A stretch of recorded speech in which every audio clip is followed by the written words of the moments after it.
Hello, my name is Jamie, and today I have a gigantic book for you that I read called A World History of Photography by Naomi Rosenblum. I'm not gonna lie to you, this was a bit of a horse tranquilizer.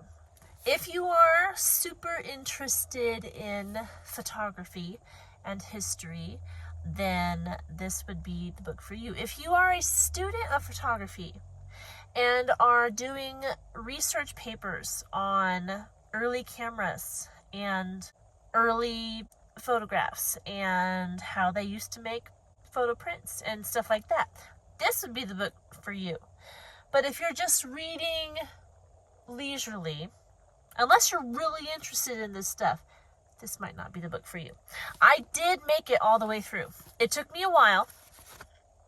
There was 600 some odd pages in this book. And there's a lot of pictures, obviously, because the book is about photography.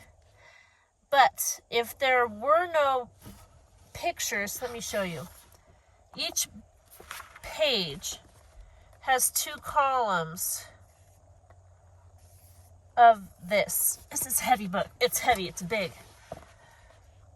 So there were some pages where it was just columns of words and it was hard to get through. It's very technical and it was hard for me to follow at times because when it's talking about the details of how a camera is put together or the details of how they did colloidal prints or the daguerreotypes and stuff like that, it was just hard to follow sometimes.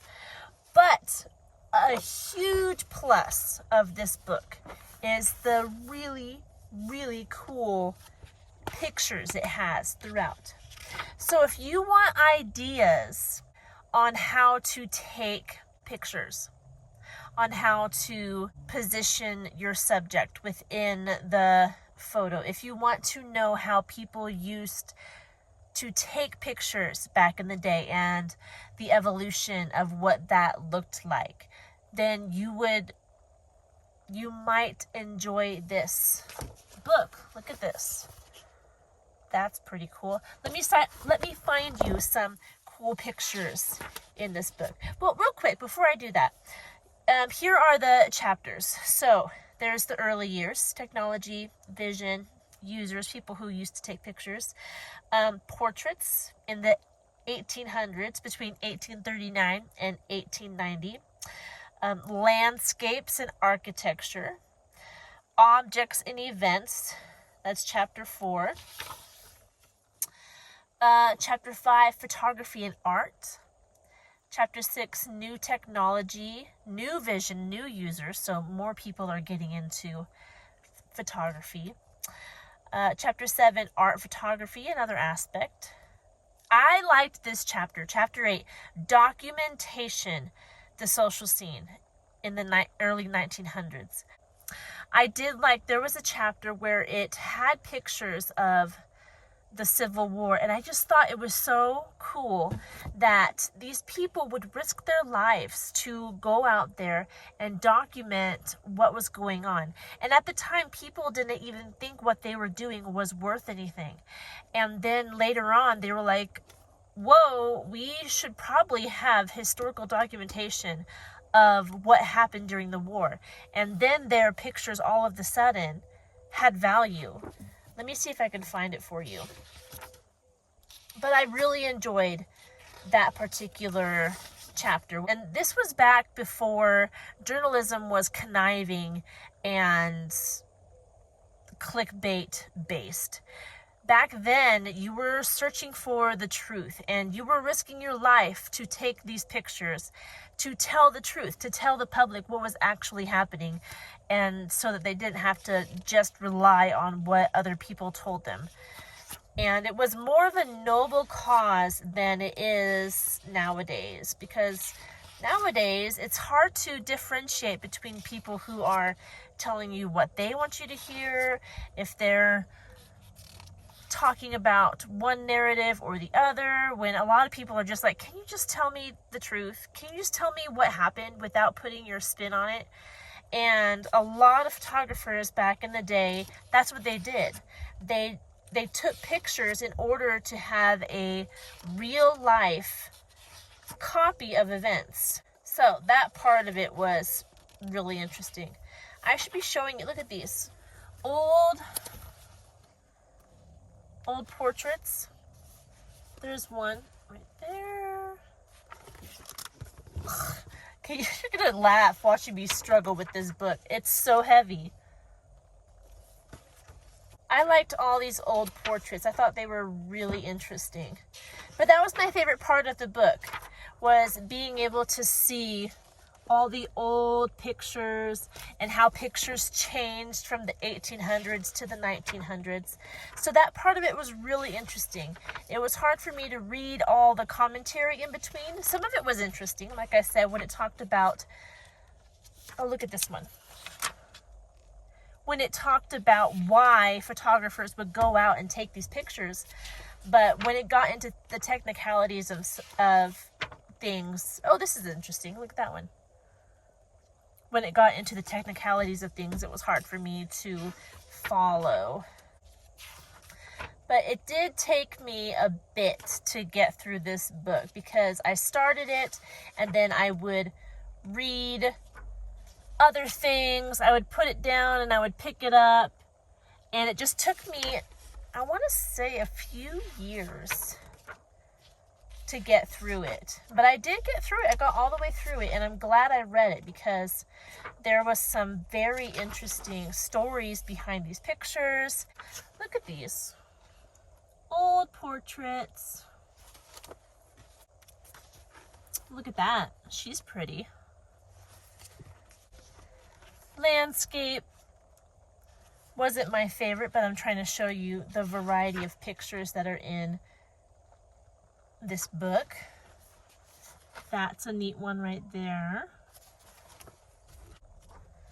Look at that. That's really cool. Multnomah Falls. Look at that. Have you been to Multnomah Falls? I used to go all the time when we lived in Oregon. Look at this. That's neat, huh? Am I holding the book right? I'm not sure if I'm holding it correctly so you guys can see the pictures. Now, I'm still trying to find those Civil War pictures, but there's so many. Look at this one. Isn't that neat? And then this one. Ooh. Right? Oh, I found it. What chapter are we in? I found the Civil War photos. I want to tell you what chapter it is, if I was right at the beginning of this book. Okay, chapter 4, documentation, objects, and events. And in this chapter is when we see pictures of the Civil War. All right, so this one, it's so sad that all these people died.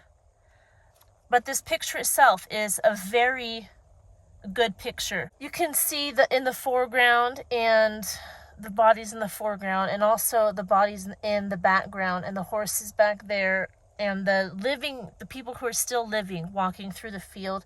It's just a really good photo. Good in how it was taken. And it's telling the story of what happened. Another one. That one is in Georgia. You see, here's some soldiers right here. And it goes all the way up to present day. Well, present day when this book was written, which was the late 90s. This book has 631 pages. It was published in 1984. So this is the third edition. It was originally published in 1984, and then she did a second publication in 1989, and then a third publication in 1997. So it's been around for a while, and it was thought to be significant enough to do 3 editions, 3 different publications. I will warn you that there are a lot of nude pictures in this book when you're dealing with art and with art photography and even just history. You'll come across nude photos, and I'm talking full frontal nudity for male and female. It's just bloop, it's just there. There's no like sexual photos, but there is full frontal nudity, male and female. And it just talks about how people were curious about sexuality and how they viewed it as art to take these pictures, and historical, and these different ways people looked at art and photography. And of course you're going to get people who decide to take photos of the nude. So that's in there. They don't mask over it, but they do not put sexual photos in here. They talk about the fact that there were artists that took sexual photos, but they're not in this book. All the photos in this book are purely for educational purposes, for you as the reader to understand how photos were taken back in the early 1800s through the late 1800s into the early 1900s through the late 1900s. And it is very educational. It is very thorough from start to finish.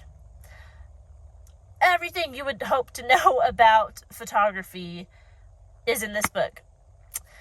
So, if you want to read this, I personally enjoyed the photos, like I said, more than the text. But there was a lot to learn in this book. So, if you're interested in learning more about photography, also if you're interested in photography in general, I actually have a photography account on Instagram. So if you're interested in that, leave me a comment down below and I will reply to you what the name of that account is, because this channel isn't about my photography, but if you are interested, then I can give that to you.